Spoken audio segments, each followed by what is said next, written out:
அப்ப நம்ம அந்த பேப்பரை செஞ்சுட்டு வரோமே, அதாவது டியூட் 10 செஞ்சுட்டு வரோம். இப்ப இதுல தொடர்ச்சியாக 2022 15, அதாவது டியூட்ல 18வது கேள்வி.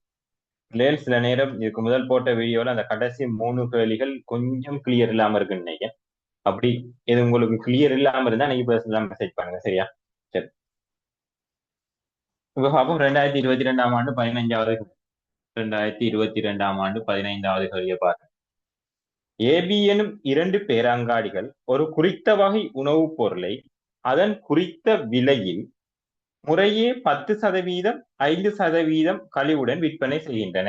அப்ப ஏபி என்ற 2 கடை இருக்கா, ஒரு குறித்த பொருள் ஒரு குறித்த விலை. அப்ப குறித்த விலையை நான் இப்ப அது கழிவு கொடுக்காங்க 10%. இவரு 10% கழிவு கொடுக்காரு. அப்படின்னா என்ன அர்த்தம்? விலை 100 ரூபாண்டா 90 ரூபாய்க்கு விற்காரு. அப்ப 100%டா, அதாவது விலையில 10%. ஆகவே விக்கிற விலை 90%. அப்ப 100க்கு 90. இதான் மீனிங். இந்த மீனிங்கே விளங்கிக்கணும் எல்லா இடத்தையும். அதாவது குறைக்காங்கண்டா, விகிதம் குறைக்காங்கண்டா, நீங்க 100 எடுத்து என்ன வீதம் 100 தானே, அதுக்கு கீழே இருக்கிறது. சரி, அடுத்தவர் 15% கொடுக்காரு. அப்ப 15% என்று சொல்றது எக்ஸ் என்ன, 15 குறைக்காங்க. அப்ப 85/100. ஓகே. மற்றொரு மேம்பாட்டு செயற்பாடு காரணமாக, ஒரு குறித்த நாளில் மற்றொரு விற்பனை மேம்பாட்டு செயற்பாடு காரணமாக ஏபி ஆகிய பேரங்காடிகள் அதே உணவுப் பொருளுக்கு ஏற்கனவே கழிவு வழங்கப்பட்டதன் பின்னரான விலைகளில் மேலும் முறையே, அதாவது இந்த கழிவு வழங்கப்பட்ட விலை இப்ப இது என்ன 90 இதானே கழிவு வழங்கப்பட்ட விலை. இதை நீங்க வேணும் அப்படி எழுதலாம். இந்த 100 பிரிக்கு 0.9x, 0.85x இப்படி எழுதிக்கலாம். இது கொஞ்சம் சுருக்கலுக்கு இலகுவாக இருக்கும் என்ற அடிப்படையில் நாம இப்படி எழுதிக்கலாம், அது பிரச்சனை இல்லை. சரி, அப்ப திருப்பி இந்த விலையில இவர் 15% கழிவு கொடுக்காரு, இவர் திருப்பி அதே விலையில 20% கழிவு கொடுக்கிறார். எந்த விலையில? ஆரம்ப விலையில இல்ல, கழிவு கொடுத்த விலைகள்ல. கழிவு கொடுத்த விலை 0.9x, அதுல 15%, 100க்கு 15. ஆக இது 0.15. அதாவது இந்த வீதங்களை 0 15%, 0.15, 100 பிரிக்க தேவையில்லை, பிரிக்க வந்து 20%, 0.2, 2%, 0.02, 1%, 0.01, 9%, 0.09, 90%, 0.9 அப்படி எழுதிக்கலாம். இல்லாட்டி 15 போட்டுக்கலாம், அதுல எந்த பிரச்சனையும் இல்லை. ஆக இது எப்படி வரும்? 0.9 தர 0.15 எக்ஸ், இது 20%. 0.85 எக்ஸ் தர 20%. என்ன கவனம் பிள்ளைகள், கவனம். 15% என்பது கழிவு. அப்ப இந்த பொருளுக்கு 15% என்பது கழிவுண்டா, 85 என்பதுதான் என்ன அதுல உண்மையான விலை. இதை கொஞ்சம் மறந்துடப்படாவா, நானே இவ்வளவு விட்டேன். ஆக 85, 20% கழிவு என்றால் நான் நேரடியாக போறேன் 0.8, 0.8, அதாவது 80%. அதாவது இந்த விலையில் 80%. சரி, இப்ப சொல்றாங்க எனவும் அதற்கமைய 2 பேரங்காடிகளின் விலைகளுக்கு இடையே ரூபாய் வித்தியாசம் 20. அதாவது இதுக்கிடையிலான வித்தியாசம் 20. சரி, இங்க பாருங்க, இதுல எது பெரிய பெருமானம்? இதா பார்த்தா 0.9, 0.85 பெருக்கப்படுது, 0.8, 0.85 பெருக்கப்படுது. ஆகவே இதான் பெரிய பெருமானம். ஆகவே 0.9 தர 0.85 எக்ஸ்ல இருந்து 0.8 தர 0.85 எக்ஸ கழித்தால் வரக்கூடிய பெருமானம் 20 ரூபாய். கேள்வி அந்த பொருள் தற்போதைய விலை. சரியா? ஆகவே இந்த இவ்வளவு சமன்பாட்டை நமக்கு எடுக்க தெரிஞ்சிருக்கணும். இப்ப அடுத்த ஸ்டெப்பை பார்ப்போம். இதுல இருந்து நாம என்ன பெருக்கி போட்டு விட எடுக்கலாம். இல்லாட்டி இன்னைக்கு 0.85 பொதுவா இருக்கு, அதே மாதிரி எக்ஸும் பொதுவா இருக்கு, ரெண்டையும் வெளியால் எடுத்தா 0.9 மைனஸ் 0.81, ஆகவே 0.1 சமன் 20. அப்ப 0.85 0.1 பெருக்கிறது ஈஸி. என்ன எப்படி பெருக்குவோம்? எக்ஸ் சமன் 0.1 0.85 அப்படின்னா உங்களுக்கு வரப்போறது பிள்ளைகள் அப்படின்னா உங்களுக்கு வரப்போறது இத பாருங்களும். 0.85 0.8 85 1 இருக்குன்னா 85 என்ன எத்தனை தசம்? 1 2 3 தசம். ஆகவே 0.085 சமன் 20. அப்ப எக்ஸ் சமன் 20 0.085 சுருக்கிறதுக்கு சமனாக இருக்கும். அவங்க கொஞ்சம் சுருக்கள் தான் பிள்ளை, கொஞ்சம் மென்னியா இருக்கும், பிரச்சனையா இருக்கும். வேணும்டா நீங்க என்ன செய்யலாம், இதை 20 1000 3 1000 மேலுக்கு கீழுக்கும் பெருக்கி 85, இப்ப 5 சுருக்கி போகலாம். இப்ப 5 சுருக்கி போனீங்கன்னா 85 மொத்தமா பிரிக்கலாம். அப்ப 85 பிரிச்சீங்கன்னா பிள்ளைகள் 200 20 1000 என்ன 85 பிரிச்சீங்கன்னா 85 பிரிச்சீங்கன்னா உங்களுக்கு முதலாவதுல 2 முறை வரும். அதாவது 200ல 2 முறை 85 2 25 10 ஒன்று மிச்சம் 2 16 17 அப்ப 170 வரும். அப்ப 30 அப்ப 300ல 300ல என்று செல்லக்குள்ள நான் நினைக்கிறேன் 3 24 3 முறை 3 5 15 ஒன்று மிச்சம் 8 3 24 25 255 அங்கால 23 வருது. 23 வந்தா ரெண்டாவது விட அதையே அடிச்சிடலாம். ஏன் அண்ணளவு தான் கேட்டாங்க. அவை நாம இன்னும் பிரிச்சுட்டு இருக்க வேண்டிய அவசியம் இல்லை. நாங்கள் வேணும்னா 10ல இருந்து 5 போனா 5, 9ல இருந்து 5 போனா 4, ஒன்று எடுத்துட்டு 450.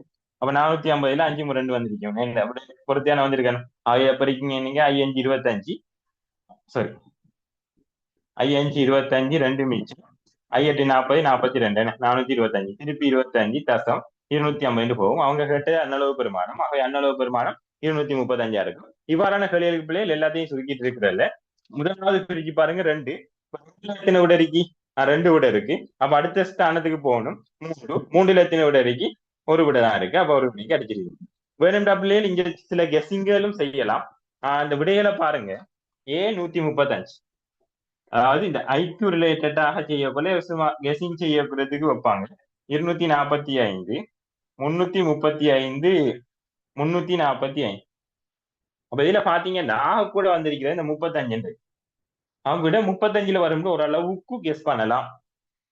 அடுத்தது 200 கூட வந்திருக்கு, அடுத்தது 300, அடுத்தது 100. ஆக 100 ஒன்று வந்திருக்கு, 300 ஒன்றும் சொல்லல. ஆக விட ஒன்று 235 வரும் அல்லது 335 வரும். ஓரளவு கெஸ் பண்ணலாம், வராமே விடலாம். ஓரளவுக்கு உதாரணம் உங்களுக்கு செஞ்சு விட வரல, சுருக்கல் பிரச்சனைடா ஓரளவு கெஸ் பண்ணிட்டு இப்ப பார்க்கக்குள்ள பிள்ளைகள் நீங்க என்ன செய்யலாம், ரெண்டுல ஒன்றுக்கு தான் இதுக்கு மேல நம்ம கெஸ் பண்ணியலாம் உண்மையா. ஆகவே நீங்க இதுக்கு அல்லது இதுக்கு தான் கெஸ் பண்ணலாம். ஆனா நடுவுல இருக்கிற வருமானத்துக்கு அடிக்கிறதே நல்ல, அதாவது 200 சம்மந்தப்பட்ட 100 வந்துருக்கு 300 வந்துருக்கு. ஆக இடைப்பட்டத்துக்கு அடிச்சா நல்ல. ஆனா அப்படிதான் விட வரும்னு நான் சுவர் பண்ண மாட்டேன். ஒரு கேசிங் என்ன உங்களுக்கு சில நேரம் இதுக்கு டைம் இழுத்துட்டு என்ன கடைசி கட்டத்துல எதுக்கு அவனுக்காச்சும் விடைய அடிக்கத்தானே வேணும். எப்பயும் விடைய அடிக்காம விட்டுருவாங்க. உங்களுக்கு விட வராட்டி ஏதோ ஒன்றுக்கு ஒரு கெஸிங், ஏதோ ஒரு கெஸிங் விடையை வச்சு ரெண்டு விடைகள் இப்படி வருது பார்த்து அதை கெஸிங் நீங்க படிச்சிருப்பீங்க, வேற வேற பாடங்களுக்கு படிச்சிருப்பீங்க. அந்த கெஸிங் அடிப்படையிலேயும் நீங்க கெஸிங்ல விடைய எடுத்துட்டு போங்க. சரி, அடுத்தது பாருங்க பிள்ளைகள். 2022ஆம் ஆண்டு 17வது கேள்வி. 2022ஆம் ஆண்டு 17வது கேள்வி இலகுவான கேள்வி. ஒரு வருடத்துக்கு முன்னர் அது அந்த கேள்வி அந்த 2020-17 அடிவட்டிக்கு 2022 ஒரு வருடத்துக்கு முன்னர் சாரதா இனதும் சரண் இனதும் வயதுகளுக்கு இடையிலான விகிதம், இது நம்ம நேரடியா செஞ்சிருக்கோம்னு நினைக்கிறேன். சாரதாவினதும் சரணினதும் வயது, சாரதா சரண் இந்த விகிதம் 3க்கு 4. எப்ப ஒரு வருடத்துக்கு 300, அவர் இங்க நிக்காரு. இப்ப இது ஒரு வருடத்துக்கு 300. சரி, 3 வருடங்களின் பின் திருப்பி அதை நிக்காரு. 3 வருடங்களின் பின் அவ்விகிதம் 5க்கு 6. அப்ப செல்லுங்க பாப்போம். இவகட வயது நான் 3x 4x எடுத்தேன்டா, ஈனிருந்து 3 வருடம்டா, ஈனிருந்து இது எத்தனை வருடம், 4 வருடம். என்ன ஒன்று பிந்தித்தானே பாக்கடா. 3x 4 கூட்டுறதும் 4x 4 கூட்டுறதுக்குமான விகிதம் தான் 5க்கு 6. இந்த இதை விளங்கிக்க. இப்ப நமக்கு தெரியும் இதுல பின்னம் இதுல பின்னத்துக்கு சமன் 3x சக 4 கீழ் 4x சக 4 சமன் 5 கீழ் 6. இப்ப இதை பெருக்கி என்ன செய்யலாம், விடைய எடுத்தீங்கன்னா சரி, தற்போதைய வயது சாரதாத தற்போதைய வயது. அப்ப இது அங்கால போகும், இது இங்கால வரும். இதை இங்கால வந்து பெருக்குனீங்கன்னா 6 3 18 என்ன, இந்த 6 இங்க வந்து இந்த 6ஆக பெருக்கப்படும். என்ன இந்த 4x1 அங்க போய் 4x சக 4ஆக பெருக்கப்படும். சரி, அப்ப 6 3 18x, 6 4 24, I 4 20x, I 4 20. இதை இங்கால கொண்டா அதை அங்கால கொண்டு போங்க. இதை இங்கால கொண்டு போனீங்கன்னா 20x இருந்து 18x கழிப்படும். அப்ப 2. இதை இந்தியால ஒன்னா நான் மாத்தி எழுதுறேன் 4. அப்ப எக்ஸாமன் எத்தனை 2. எக்ஸாமன் 2டா கேள்வி சாரதாட தற்போதைய வயது. சாரதாட வயது இது எக்ஸாமன் 2 2 6. தற்போதைய வயதுண்டா இங்க நின்று பார்க்கும். ஒரு வருஷத்துக்கு முதல் தான் 6. அப்ப ஒரு வருஷத்துக்கு பிறகு எத்தனை 7 வருடங்கள்.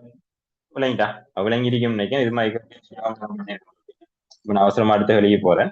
திருமதி பெரேரா அடுத்த வெளியே பாருங்க. திருமதி பெரேரா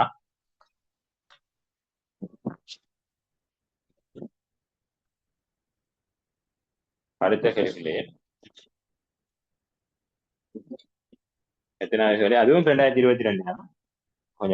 கொஞ்சம் மாறி மாறி அடிபட்டு ஆனா பின்னுக்கு டபுள் ஆயிருக்கு. இந்த 2022ஆம் ஆண்டு கேள்வி பின்னுக்கு அடிபட்டு பாருங்க. திருமதி பெரேரா ஒரு குறித்த பணத்தொகையை உரிய காலத்துக்குள் ஓர் எளிய வட்டி வீதம். எளிய வட்டி வீதம் சொல்றது நான் நேரத்தோடய சொல்லிட்டேன். வட்டி என்பது பி, அதாவது ஆர் டியின் கீழ் 100. பி என்பது மொத்த முதல், ஆர் என்பது வட்டி வீதம், டைம் என்பது எவ்வளவு காலம், இது வட்டி கீழ் 100. இதான் இதுக்குரிய சமன்பாடு. எளிய வட்டிக்கு இதை மறந்தீங்கன்னா அங்களுக்கு செய்ய மாட்டேன். பிஆர்டி கீழ் 100 சாதாரணமாக நான் பூச்சிக்கேன். சரி, இப்ப பார்ப்போம். திருமதி பெரேரா ஒரு குறித்த பணத்தொகையை உரிய காலத்து ஒரே எளிய வட்டி வீதத்தில் 5 ஆண்டுகளுக்கு பின் 2.5 மில்லியனாகவும் 8 ஆண்டுகளுக்கு பின், அதாவது ஒரே வட்டி வீதம் 6 மாறிலி 5 ஆண்டுகளுக்கு பின்னுக்கு 2.55 மில்லியன். மில்லியன் என்பது 16 ரூபாய்க்கு மாத்த ரூபாய் மில்லியன் என்பது 16 தானே. சரி, 16 போட்டுருங்க. முன்னாடி 2.55 மில்லியன் போடுங்க. அதுல எந்த பிரச்சனையும் இல்லை. 8 ஆண்டுகளுக்கு பின், 8 வருஷத்துக்கு பின்னுக்கு 3.18 தர 16 மில்லியன். 16 போட்டா மில்லியன் தர, இல்லாட்டி மில்லியன். நான் மில்லியன் வச்சுக்கோ, தேவையா மாத்துவோம். இப்போதைக்கு நான் மில்லியன் வச்சுக்கேன். 2.5 மில்லியன் இவ்வளவு மில்லியன். சரி, வளரும் வளரும். அப்ப இது அவருக்கு வட்டி இல்லை, அவ போட்ட காசு பிளஸ் வட்டி சேர்ந்ததுதான் மொத்தம் வளர்ந்துருக்கு. வளரும் 2.5 மில்லியனா கூடி இருக்குண்டா இவ ஒரு குறிப்பிட்ட காசை போட்டிருப்பானே. அப்ப அந்த காசு 2.5 மில்லியனாக 5 வருஷத்துல வளர்ந்துருக்குண்டா அவரை முதலோட சேர்த்து கூடியிருக்கு. சரி, இப்ப சொல்லுங்க பாப்போம். இதுல வட்டியை கண்டுபிடிக்கிறேன்டா நான் இந்த ரெண்டுக்கு இடையிலான வித்தியாசம் 3 வருஷம். ஏன்னா ஒவ்வொரு வருஷமும் வட்டி சமம். முதலாவது வருஷம் 5 ரூபாண்டா, 2வது வருஷம் 5 ரூபா, 5 ரூபா, 5 ரூபா, 5 ரூபா, 5 ரூபா. அப்ப எவ்வளவு கேப் பண்ணாலும் முதலாவது வருஷத்துக்கும் 2வது வருஷம் 3, 4, 5, 6, 7, 8 வருஷம். இப்ப பாருங்க, எளிய வட்டி தானே, ஒவ்வொரு வருஷமும் சமனான வட்டியா வரும் குறிப்பிட்ட முதலுக்கு. அப்ப இதுல இருந்து இதை கழிக்கிறதும், இதுல இருந்து இதை கழிக்கிறதும், இதுல இருந்து இதை கழிக்கிறதும், இதுல இருந்து இதை கழிக்கிறதும் எல்லாம் சமனாத்தான் இருக்கு. இப்ப 8 வருஷத்துல வட்டி மொத்தமா பெற்றதுல இருந்து 5 வருஷத்தை கழிக்க அந்த 3 வருஷம் பெற்ற வட்டி வருமா இல்லையா?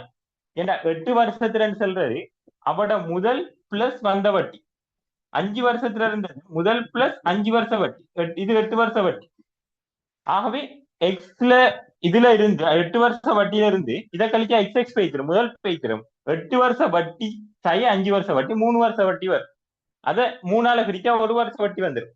ஆகவே நான் 3 வருஷ வட்டி 3 இயர்ஸ் வட்டி, அதாவது 3 இயர்ஸ் காலப்பகுதிக்கான வட்டி 8 வருஷ வட்டியில இருந்து 8 வருஷ குரோத்ல இருந்து 5 வருஷ மொத்தத்தை கழிக்கும். அப்ப 8 வருஷம் எவ்வளவு? 3.18 2.55 கழிச்சா எத்தனை வரும்? 3.18 2.55 3 ஒன்றுக்கு 8ல 5 போனா 3 ஒன்றும் போகல. அப்ப 11 1 கடமான 11ல இருந்து 5 போனா 6 தசம் 5 கடமை வாங்கியாச்சு. 0.63. அப்ப 0.63 மில்லியன் என்பது 3 வருட வட்டி. ஆகவே ஒரு வருஷ வட்டி 1 இயர் வட்டி 0.63 3ஆல பிரிச்சா 0.21 மில்லியன். இப்போ ஒரு வருஷம், ஒரு வருஷம் 0.21 மில்லியன். இந்தியால 0.21 0.22 இப்படி 5 வரையும் போகும். இப்ப இது 2ல ஒன்றுக்கு சமன்பாடப்பா வட்டி என்ன மொத்தம் வந்துடும். இங்க வட்டி வீதம் கேட்காங்க. இப்ப வட்டி வீதம் கேட்கறதுக்கு இப்ப நாம 0.21. இப்ப இது முதலாவது ஒரு வருஷத்துக்கு கண்டுட்டோம். இப்ப 5 வருஷத்துக்கு எவ்வளவு? 5 வருஷத்துக்கு எவ்வளவு? நான் இங்கே எழுதுறேன் பிள்ளைகள். பாருங்க, 5 வருஷத்துக்கான வட்டி, 5 வருஷத்துக்கான சிம்பிள் இன்ட்ரெஸ்ட் மொத்தம் 5 வருஷத்துக்கு 0.2 0.2 போய் 0.21 ஆச்சு. அது 5 5 2 10 1.05 மில்லியன். ஆகவே அவரோட முதலை கண்டுபிடிக்கிறேன் என்ன செய்யணும்? அவரோட முதல் எவ்வளவு? அவரோட முதல் பி, அதாவது முதல் என்பது பி தானே அங்க சமன்பாடுல. 2.55 இருந்து 1.05 கழிச்சா வருமா இல்லையா? ஆகவே 5ல இருந்து 5 போனா 0 5 1.5 மில்லியன். இதுதான் அவங்கட முதல். இப்போ முதலை கண்டுபிடிச்சிட்டா ஒரு வருஷத்துக்குரிய வட்டி எவ்வளவுன்னு தெரியும். அப்ப இந்த சமன்பாட்டை நான் பாய்ச்சி வீதம் வரும். அவ எத்தனை வருஷத்துக்கும் பாவிக்கலாம்? ஒரு வருஷத்துக்கு பாவிச்சா 1, 5 வருஷத்துக்கு பாவிச்சா 5, நான் ஒரு வருஷத்துக்கு பாவிக்கேன் என் பெருசா சுருக்கலை செய்வோம். அப்ப அவரோட வட்டி ஒரு வருஷத்துக்குரிய வட்டி 0.21. முதல் கண்டுபிடிச்சிட்டோம் 1.5. வட்டி வீதம் தான் வேணும். டைம் ஒரு வருஷம். 5 வருஷம் போட்டீங்கன்னா இது 5ஆல பெருக்கணும், பங்காளங்களையும் வெட்டி பட்டும். சரி, இப்ப பாருங்க, இந்த 100 பெருக்கப்பட்டு 1.5 பிரிவடும். அப்ப 6 சமன் 100ஆல இங்க கொண்டாந்து பெருக்கினீங்கன்னா 21, இங்க 1.5. இதை நான் 15 ஆகணும்னா மேலுக்கு 210. அப்ப 210 15ஆல பிரிச்சீங்கன்னா வேண்டாம், நம்ம 5ஆலே சுருக்குவோமே 3 முறை. 5ஆல சுருக்குனா 20ல 4 முறை, 10ல 2 முறை. இப்ப 3ஆல சுருக்குனீங்கன்னா 14. அவ 14 வீதம் என்பது விட. விட பிள்ளைகள் அதுக்கு 14 வீதம் 3வது விட. ஆகவே இதை எப்படி செஞ்சேன்றதை விளையாங்க. எனக்கு கொஞ்சம் வித்தியாசமான இது. அதாவது நாம முதலாவது இதுக்கிடையிலான வித்தியாசம் தான் 3 வருஷத்துக்குரிய வட்டின்றது எளிய வட்டி படிச்சாக்களுக்கு விளங்கியிருக்கு சாதாரணம். இப்ப எளிய வட்டியை கண்டுட்டு ஒரு வருஷத்துக்குரிய வட்டியை கண்டோம்டா, இப்ப 5 வருஷம் இல்லாட்டி 8 வருஷம் ரெண்டுல ஒன்று. இப்ப 5 வருஷம்டா 5 வருஷத்துக்குரிய வட்டி எவ்வளவு அதை கழிச்சுட்டா முதல் வந்துடும். அந்த முதலை வச்சு இப்ப முதல் தெரியும், இன்னைக்கு ஒரு வருஷத்துக்கான வட்டி தெரியும், வட்டி வீதத்தை காணலாம். இந்த ஒரு ஐடியா தான் அது. சரி, அடுத்தது பார்ப்போம். அதுவும் 2022 20வது 2022 20வது வெளியே பாருங்க பிள்ளை.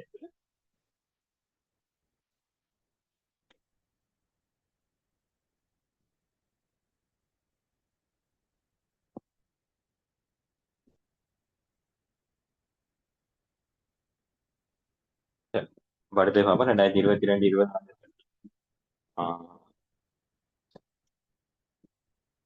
அதுவும் ஒரு சின்ன கேள்வியா அந்த விகிதங்கள் விளங்கினாச்சு. 2022 20வது கேள்வி. இந்த கேள்வியை நான் செய்ய போறது இல்லை, உங்களுக்கு ஷார்ட் மெத்தட்டை மட்டும்தான் சொல்ல போறேன். இங்க பாருங்க, இலங்கையில் உள்ள வெளிநாட்டு தொழில் முகவர் நிலையம் ஒன்று கடந்த மாதத்தில் 20க்கு 6க்கு 1 எனும் விகிதத்தில் வீட்டு பணிப்பெண்கள் தாதியர், அதாவது இவக வீட்டு பணிப்பெண்கள் இவக தாதியர், அதே மாதிரி இவக தொழில்நுட்பம், அதாவது ஐடி தொழில்நுட்ப குழுவை ஓமான் நாட்டுக்கு அனுப்பியது. இது அவங்களோட ஆட்கள விகிதம். அவ்வாறு வகைகளையும் சேர்ந்த ஒருவரின் மாத சம்பளம், ஆள் வீத மாத சம்பளம், ஒவ்வொரு ஆட்கள மாத சம்பளம். இதுல ஒரு ஆள்ற மாத சம்பளம் 2, இதுல ஒரு ஆள்ற மாத சம்பளம் 7, இதுல ஒரு ஆள் மாத சம்பளம் 6. அப்படின்னா இவன் 100 ரூபா எடுத்தா 2 மடங்கு என்ன? அப்ப 2ஆல பிரிச்சா ஒரு மடங்கு 50. 5 இவன் 350 ரூபா எடுப்பா. ஒரு மடங்கு 50, 5 இவன் 300 ரூபா எடுப்பா. இது விளங்கிட்டா? அதாவது இவர சலரியில அறவாசியில 7 மடங்கு இவங்க, 6 மடங்கு இவங்க. அதானே இந்த விகிதம் சொல்றது. சரி, முகவர் நிலையம் அனுப்பப்பட்ட தாதியர் எண்ணிக்கை 30. அவ தாதியர் எண்ணிக்கை 30. இந்த குழுவோட மொத்த சம்பளம், அதாவது 20 பேர் மாத சம்பளம் இந்த விகிதத்துக்கும் 6 பேர் இந்த விகிதத்துக்கும் இதுக்கும் பெருத்தி மொத்த சம்பளம் 26,400 ஓமான் தினார், ஓமான் ரியால் ஆகவும் இருப்பின் தரப்பட்டுள்ள ஒழுங்குமுறையில் ஒவ்வொரு ஊழியர் வகையிலும் ஒருவருக்கு செலுத்தப்பட்ட மாத சம்பளம். சரி, இவ்வாறான கேள்விகளுக்கு இல்லையே நீங்க எல்லாத்தையும் கணிச்சிட்டு இருக்க தேவையில்ல. இப்படியே பாருங்க, இந்த 2க்கு 7க்கு 6 ரேஷியோல இருக்காண்டு பாருங்க. முதலாவது விட 120, 120 2ஆ பிரிச்சா 60.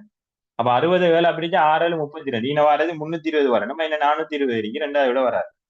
சரி, 60 6 42, 420 இருக்கு. அப்ப அடுத்தது செக் பண்ணுவோம். 420 தானே, அவை முதலாவது விட வரலாம். 6 முறை 6 6 36, 360. 120 ஈன வந்தா 420 360 வரணும். முதலாவது விட இல்லை, ஆனா 2ஆவது விட சரி. ஆகவே 2ஆவது விட இல்லைங்களா? ஆகவே இந்த விகிதத்தை பார்த்து நீங்க போட்டீங்கன்னா சரி, விடையை வச்சு செக் பண்ணுங்க. எல்லாத்துக்கும் செஞ்சுட்டு இருக்கிறத. சரி, அடுத்தது 2020, அதுவும் 22 தான். 20 20 22. 2022 25வது கேள்வி. 2022ஆம் ஆண்டு 25வது கேள்வியை பாருங்க. இரு சமபக்க செங்கோண முக்கோணம் வடிவ சுவர் ஒன்று அதன் செங்கோணம் வான் நோக்கி அமையக்கூடியதாக சமச்சீராக தவிக்கப்பட்டுள்ளது. இச்சுவரில் அடியில் உச்சி வரைக்கும் அலகு பரப்பளவுக்கு ஒரு மாறாவீதத்தின்படி வர்ணம் பூசப்பட்டதோடு உயரத்தின் பாதி அளவு வரையில் பூசுவதற்கு, அதாவது வர்ணம் பூசுறாங்க. இப்படி ஒரு செங்கோண முக்கோணம் ஒரு வேலி கட்டிட்டு இதுக்கு வர்ணம் பூசுறாங்க. உயரத்தின் பாதி அரை அளவு வரையில் பூச்சி பூசுவதற்கு, உயரத்தின் பாதி அளவு வரையில், அப்ப உயரத்தில் இருந்து பாதி அளவு வரையில் வர்ணம் பூசுவதற்கு, அதாவது இங்க இருந்து இங்க இல்லாட்டி இங்க இருந்து இங்க பாதி அளவு வர்ணம் பூசுவதற்கு ரூபாய் 6000 செலவுச்சு. சரி, மொத்த செலவு. இப்ப பாருங்க, இது வந்து சின்ன கேள்விதான். ஆனா கொஞ்சம் என்ன செஞ்சிருக்கணும், விளங்கி இருக்கணும். இது மாதிரி அடுத்த பூம்பு கேள்வியும் இருக்கு. அதாவது இதுல இருந்து உயரத்துல பாதி அளவுக்கு 6000 ரூபாய் செலவாயிட்டு, இவ்வளவுக்கு 6000 ரூபாய் செலவு. அப்ப இவ்வளவுக்கு எவ்வளவு செலவு? அதாவது இதுல பரப்பளவு தானே, பரப்பளவு 3:1 வீதத்துல இருக்கு. சரி, அரவாசா படிச்சீங்கன்னா பரப்பளவு 3:1 வீதத்துல இருக்கு. இதுக்குரிய நிறுவல்கள் நீங்க ஓயல்ல படிச்சிருப்பீங்க.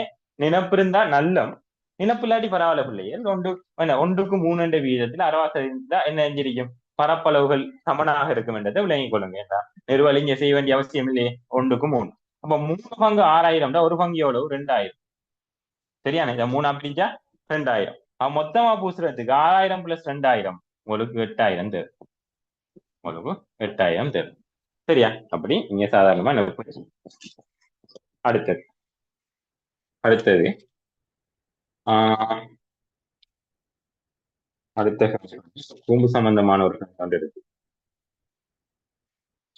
அதை பார்த்துட்டு நாம இந்த நம்ம தொடர்ச்சி ஆக்கிறோம். அடுத்து 2021ஆம் ஆண்டு 13வது கேள்வி. 2021ஆம் ஆண்டு 13வது கேள்வியை பாத்தீங்கன்னா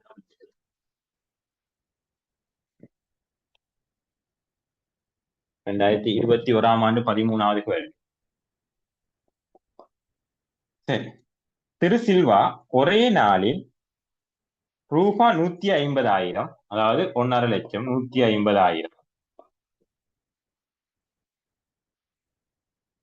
பெற்ற பணத்தை A, B எனும் 2 வங்கிகள்ல, A, B என்ற 2 வங்கிகள்ல 8% எளிய வட்டி, 10% எளிய வட்டிக்கு என்ன செய்யறாரு, கீழ் வைப்பு செய்தார்.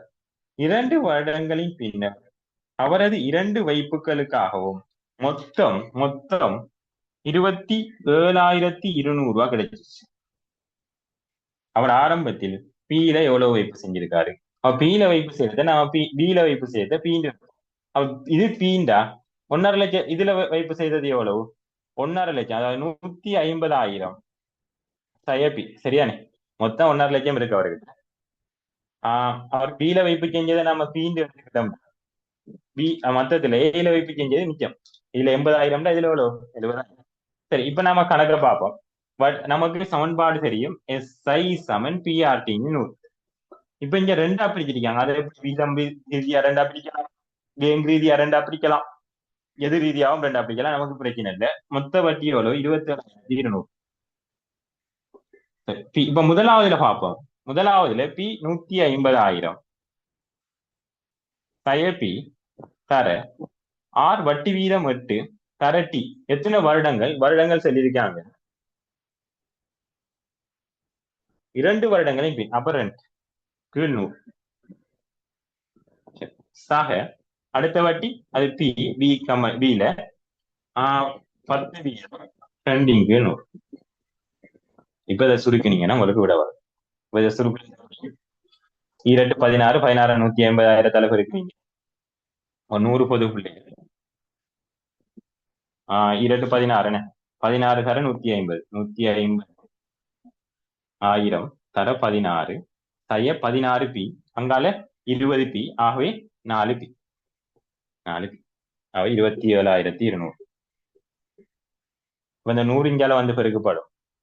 100 இஞ்சால வந்து பெருக்கப்பட்டா 2,72,000 செய்ய இந்த 150,000 100 வந்து பெருக்கப்பட இன்னொரு சைபர் 150,000 16 பெருக்கப்பட்டு இஞ்சால வந்து கழிவாட்டும். 15 16 பெருக்குங்க. 15 16 6 5 30 3 மிச்சம் 90 ஓ 5 5 ஓ 1 சைபர் 4 240 அப்ப 240 ஒன்று நம்ம 15 தானே இருக்கணும் 1 2 3 4 1 2 3 4 சமன் 4 பி சரின்னு நினைக்கிறேன். இது 240 வரும். 1 2 3 4 இங்க என்ன இருந்தது 2 சைபர் இன்னொரு சைபர்.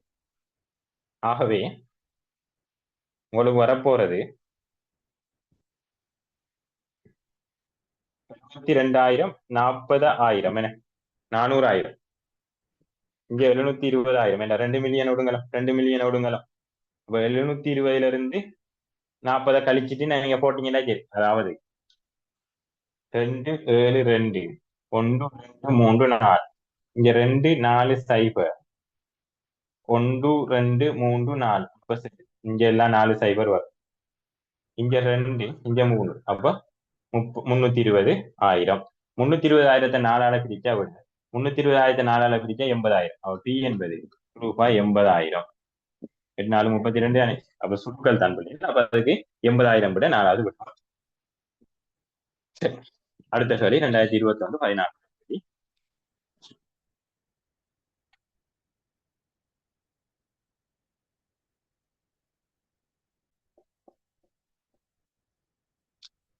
திருமதி பெரேரா மொத்த விற்பனை நிலையம் ஒன்றில் ஓர் இரவு கையை ரூபாய் 375 வீதம். அப்போ ரூபாய் 375 படி எத்தனைய வாங்குறா 120 இரவு கையை வாங்குறார். அதாவது பேட் அல்லது வேற ஒன்று இரவு கைன்னு சொல்றது நான் நினைக்கிறேன் பெண்களுடைய எது நினைக்கிறேன். சரி கொள்வனவு செய்தார். அவற்றை அவரது களஞ்சிய சாலைக்கு கொண்டு செல்வதற்கு ரூபாய் 1200 செலவாகியது.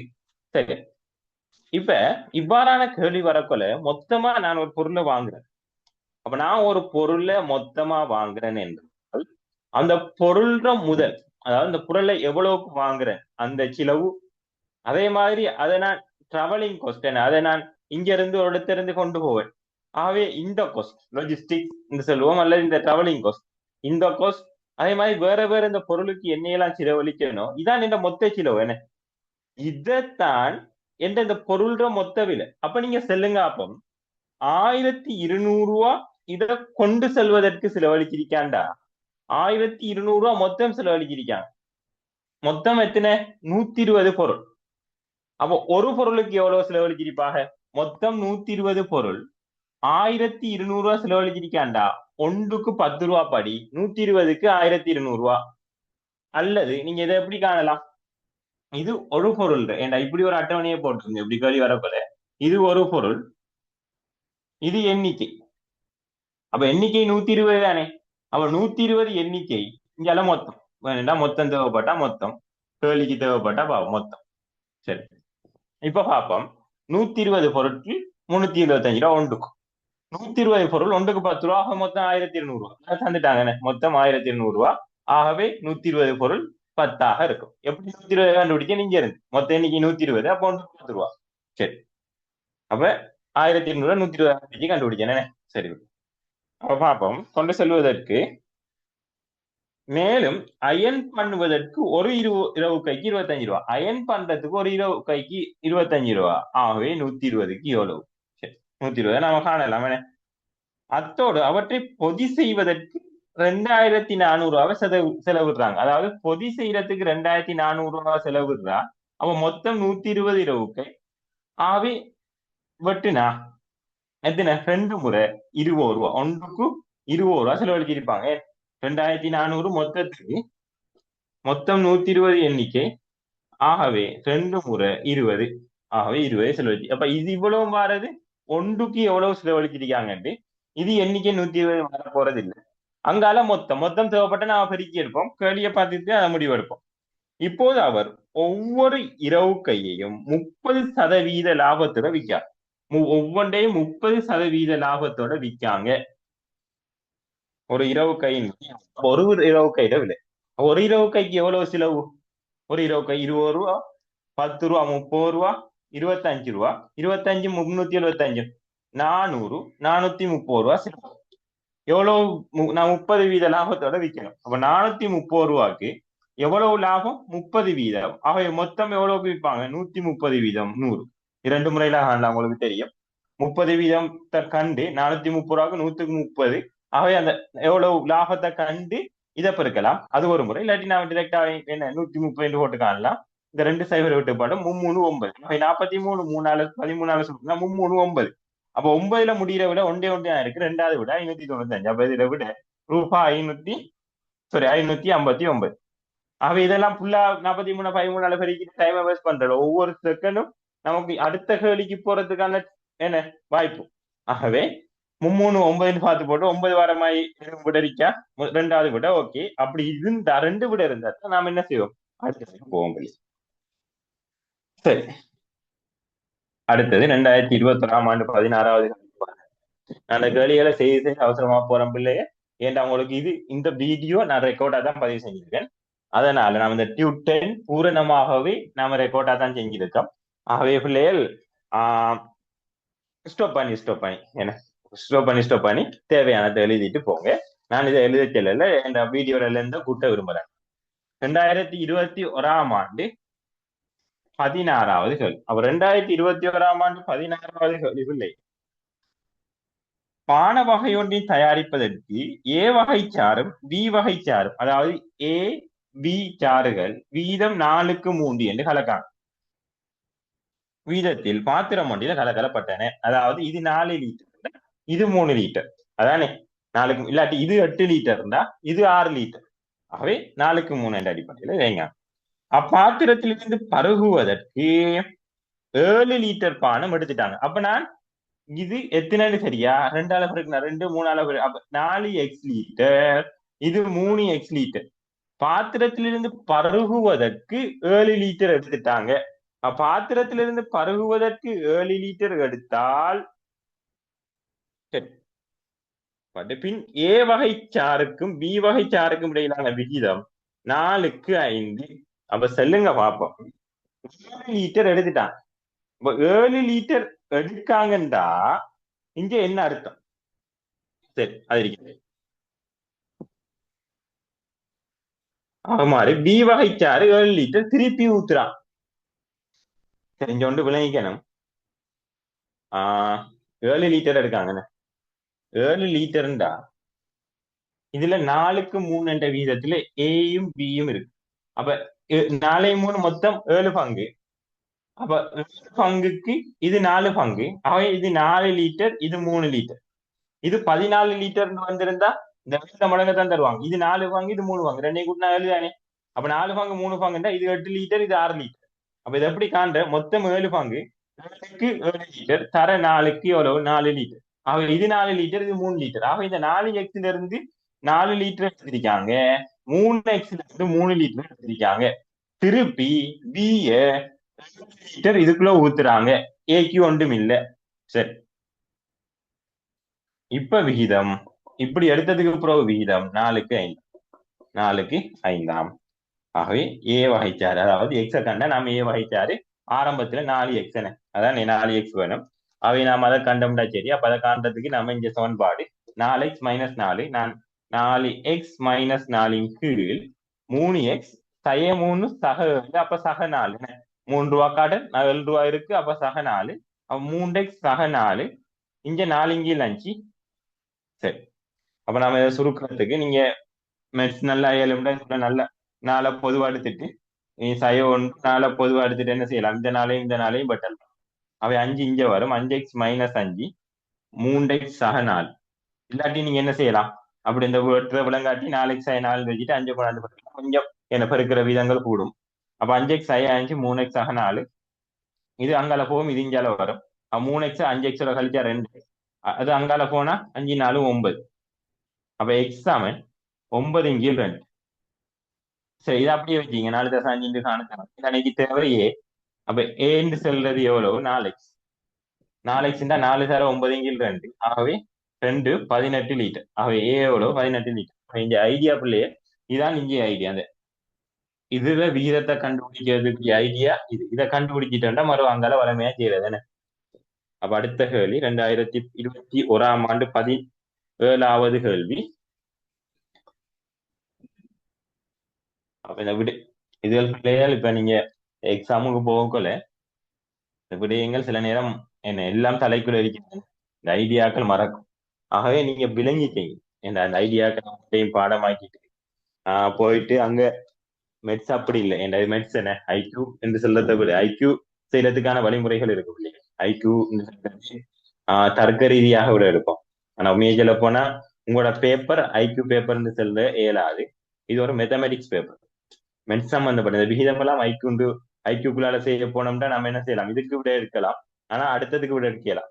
ஆகவே இது மெட் சம்பந்தப்பட்டது, ரைட்டா. ஆகவே மெட் சம்பந்தப்பட்டது இந்த அடிப்படையில நீங்க கொஞ்சம் கணித செய்கைகள்ல நல்லதா இருக்கு. ஓகே, பிரச்சனை இல்லை. ஏண்டா அது சிலர் நீங்க ஆர்ட்ஸ் ஆக்கள் இருப்பீங்க, இல்லாட்டி வேற வேற ஸ்ட்ரீம் ஆக்கள் இருப்பீங்க. அவ ஒவ்வொரு ஆக்களும் ஒவ்வொரு கேட்டகரி. உங்களுக்கு மெட்ஸே டச் இல்லாம இருக்கும். என்ன ஆர்ட்ஸ் எடுத்திருந்தீங்கன்னா மெட்ஸே டச் இல்லை உங்களுக்கு. அப்ப அவ்வாறான ஆக்கள் என்ன செய்யறேன்னா உங்களுக்கு எது ஏழுமோ அந்த செக்ஷனை நல்லா வச்சீங்க. இன்னொன்று பேப்பரை ஸ்டார்ட் பண்ணதோட பின்னுக்கு முன்னுக்கு ஓடாம ஃபர்ஸ்ட்டுக்கு ஒருக்கா பாருங்க, ஆறுதலா இருந்து பார்த்து ஆறுதலா செய்யுங்க. ஒரு கேள்வியில 2 நிமிஷத்துக்கு கூட செலவழிக்காங்க. 2 நிமிஷம் 2.5 நிமிஷம் போகுதுன்னு வச்சுக்கிட்டீங்கன்னா அடுத்த கேள்விக்கு போங்க. பையன் இல்லாம அடுத்த கேள்விக்கு போங்க. 50 கேள்வியையும் தொற்றுங்க. 50 கேள்வியையும் தொற்று ஏதோ ஒரு விடாதீங்க சுவரா பாஸ்வர். சரியா? இல்ல நான் இந்த கேள்விக்கு விட எடுத்து போட்டு தான் அடுத்த கேள்விக்கு போப்படன்னு நினைச்சீங்கன்னா உங்களுக்கு கஷ்டமா இருக்கும். ஆகவே இந்த பாஸ் மார்க்ஸை எட்டுறதும் கஷ்டமா இருக்கும். ஆகவே இந்த பாஸ் மார்க்ஸை எட்டுறதுக்குரிய ஒரே ஒரு இது முதலாவது 10 இல்லாட்டி 11 அந்த என்ன ஜென்ரல் நாலேஜ் கேள்விகள். அதுகளுக்கு உங்களுக்கு எது விட தெரியுமோ நீங்க கொஞ்சம் பார்த்து எங்க பிள்ளைகள் ஜென்ரல் நாலேஜ் சம்பந்தப்பட்ட நல்லா பார்த்துக்கீங்க. நான் சில சில 1-2 விடயங்களும் போட்டிருந்தேன். அதே மாதிரி இந்த ஃபீஃபா நடக்கிற எக்ஸாம் நடக்கிறதுக்கு முதல் ஃபீஃபா முடிஞ்சிருந்தால் எப்ப முடியும்னு எனக்கு தெரியல. ஃபீஃபா எந்த நாடுகள்ல நடக்குன்னு கேட்பாங்க. அந்த 3 நாடுகளையும் அதே மாதிரி பெல்ஜியம் அமெரிக்கா இன்னொரு நாடுன்னு நினைக்கிறேன். பெல்ஜியம் அமெரிக்காவும் சேர்ந்து நடக்குது. அதே மாதிரி இந்த ஃபீஃபாவில நிச்சயமா ஒரு கேள்வி வாரத்துக்கான வாய்ப்பு இருக்கு. ஏன்னா ஃபீஃபா அந்த வருடம் நடந்தா ஃபீஃபாவில கேள்வி வரும். அதே மாதிரி இந்த ஃபீஃபா உங்களுக்கு எக்ஸாம் நடக்கிறதுக்கு முதல் முடிஞ்சிருந்தா அதுல யாரு வின் பண்ணாங்க, அதுல யாரு கோல்ட் பூட் எடுத்தாங்க, இதெல்லாம் நீங்க அந்த பேர்களை பார்த்துட்டு போங்க. உங்களுக்கு முதல் முடிஞ்சிருந்தது வராது தானே. அதே மாதிரி அந்த கிரிக்கெட் சம்பந்தப்பட்டது ஸ்ரீலங்கா எதுவும் ரீசெண்டா வின் பண்ணியிருந்தேன். அதே மாதிரி போன வருஷம் இந்த T20 வேர்ல்ட் கப் இதுகளில் வின் பண்ணாங்க. நான் போட்டிருந்தேன் குரூப்ல ஒரு சமரைஸ் பண்ணி ஒரு இது ஒன்றும் போட்டிருந்தேன். அதே மாதிரி இன்னும் நான் கொஞ்சம் இதுகள் போடுறேன். ஜென்ரல் நாலேஜ் பிள்ளைகள் கணிக்க இயலாது. ஏன்னா ஜென்ரல் நாலேஜ் ஆனாலும் இவ்வாறான அந்த விளையாட்டு சம்பந்தப்பட்ட கேள்விகள் வரும். அதுல இந்த ஃபீஃபா அதே மாதிரி கிரிக்கெட் ICC சம்பந்தப்பட்ட கேள்வி இருக்கும். அதே மாதிரி அந்த ET சம்பந்தப்பட்ட கேள்வி நான் வந்து போட்டிருந்தேன். அந்த ET அடிஞ்ச அந்த பேரு மறந்து போயிட்டேன். அந்த அவரு என்ன அவர் எத்தனை மீட்டர் எரிஞ்சாரு, அவர் இப்ப உலக தரவரிசையில 2வது இடம் நினைக்கிறேன். இன்றைக்கு நான் சொல்லக்குள்ள 2வது. அதே மாதிரி அவரோட பேர், அவர் எந்த போட்டியில வென்றாரு, கடைசா எதுல கோல்டு மெடல் அடிச்சாரு, இவ்வாறான கேள்விகள் வரும் பிள்ளைகள். ஏன்னா எல்லாம் 2 மார்க்ஸ் தானே.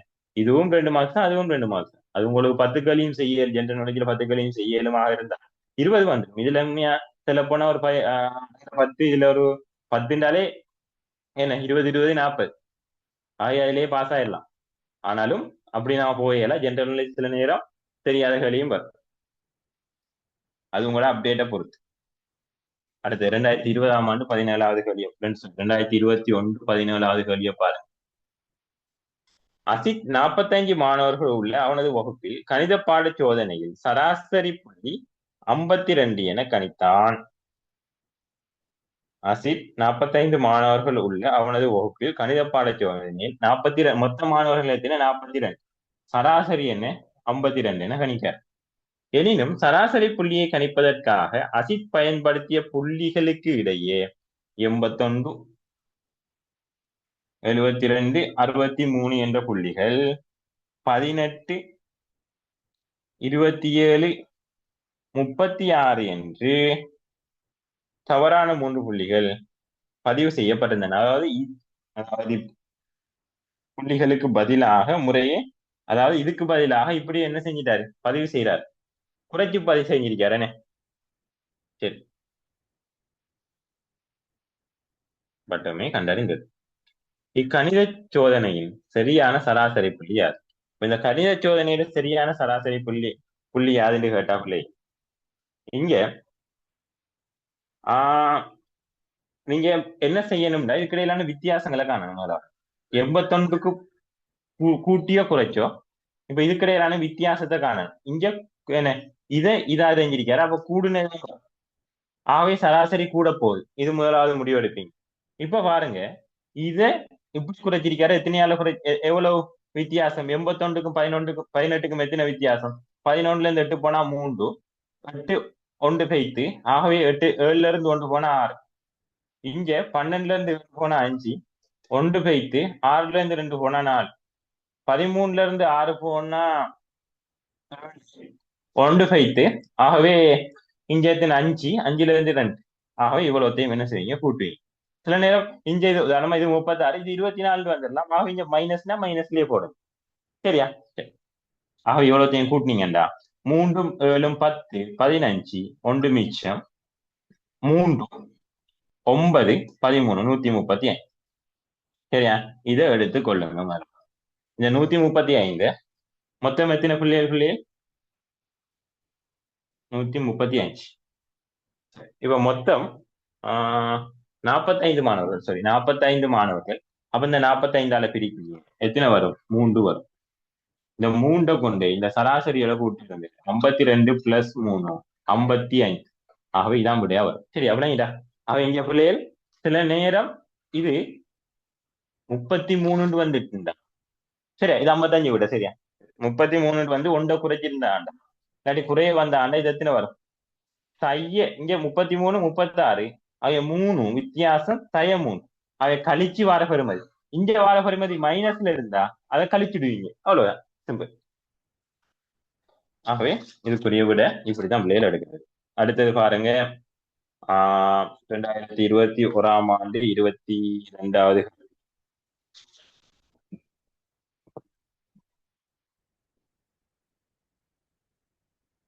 2021 22 கேள்வி.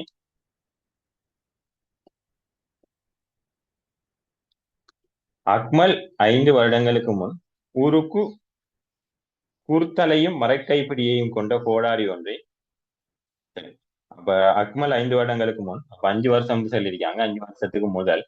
அப்ப இன்றைக்கு பார்க்காங்கன்னா 5 வருஷத்துக்கு முதல். உருக்கு குறுத்தலையும் மரக்கைப்பிடியையும் கொண்ட ஒரு கோடாரி ஒன்றினை கொள்வனவு செய்தான். அவன் ஒவ்வொரு 8 மாதங்களுக்கு ஒரு முறை கூர்த்தலையையும் ஒவ்வொரு 2 வருடங்களுக்கு ஒரு முறை, கூர்த்தலையை 8 மாதத்துக்கு ஒருக்கா மாத்துறாரு, ஒவ்வொரு 2 வருடங்களுக்கு ஒருக்கா கைப்பிடிய மாத்துறாரு. 2 வருடம் சொல்றது 24 மாதம். ஒரு தடவை முதலாக கோடாரியை கொள்வனவு செய்த பின்னர் எத்தனை தடவைகளின் புதிய கோடாரியின் உரிமையாளர், அதாவது புது புது கோடாரி எப்போ வரும்? கூர்த்தலையும் கைப்பிடியும் எப்போ புதுசா மாத்துறாரோ அப்போ 8க்கு 24க்கு போமசி 24. அப்போ ஒவ்வொரு 24 தெரிஞ்சான போமசி ஆண்டு. சரி, நான் எளிய கிளாஸ்ல சொல்லிட்டு என்னென்ன எப்படி காண்றேன் நான் செய்யல. 8க்கு 24க்கு போமசி 24. அப்ப 24 போமசினா ஒவ்வொரு 24 மாசத்துக்கு அவர் புதுக்கோடாரி எடுப்பாரு. ஏன் புதுக்கோடாரி எடுப்பாரு? அவரோட தலையை மாத்துறாரு, அவர் கம்பையை மாத்துறாரு, அப்ப புதுக்கோடாரியா மாத்திடும். ஆகவே முதலாவது 24 2 வருஷம், அடுத்த 2வது 24 ரெண்டு என்ன 4 வருஷம், அடுத்த 24 6 வருஷம் போயிடும். ஆகவே மொத்தம் எத்தனை தரம்? 2 தரம். ஆகவே விட 2 தரம். சாதாரணமான கேள்விகள். சரியா? நோமலா யோசிச்சீங்கன்னா சரி. அடுத்தது ஒரு நல்ல ஒரு கேள்வி. 2021 23வது